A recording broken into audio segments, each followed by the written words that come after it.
ভালোবাসার মানুষের জন্য একটা ছেলে তার পুরো জীবনটাকে বাঁচিয়ে রাখতে পারে।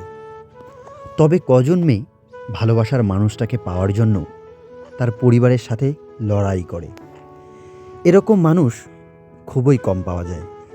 একটা ছেলে একটা মেয়েকে পাওয়ার জন্য সমস্ত বাধা বিপত্তির সঙ্গে লড়াই করে, কিন্তু একটা মেয়ে সেটা পারে না। দিন শেষে ছেলেরাই কষ্ট পায়, ছেলেরাই ধোঁকা খায়, নিজের জীবনটাকে নষ্ট করে ফেলে। সত্যি মেয়ে, তুমি ছলনাময়ী। তুমি যাকে 3টা বছর ভালোবাসলে, সারাটা জীবন একসাথে থাকার প্রতিশ্রুতি দিলে, দিন শেষে সেই মানুষটাকে ধোঁকা দিয়ে চলে গেলে। হয়তো তুমি একটু আঘাত পেয়েছিলে। পুরুষ মানুষ কখনো আঘাতে ভয় পায় না। পুরুষ মানুষের চোখের কান্না যদি তোমার ছলনা মনে হয়, তাহলে তুমি ভালোবাসতেই জানো না। ছেলেরা তোমাকে মন প্রাণ দিয়ে ভালোবাসবে, আর তোমরা তাদের সারা জীবন একসাথে থাকার প্রতিশ্রুতি দিয়ে ছেড়ে চলে যাবে।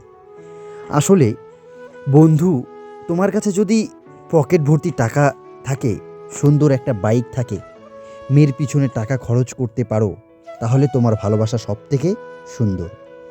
আর যদি এসব করতে না পারো, তাহলে তোমাকে ভালোবাসার মতো কেউ থাকবে না।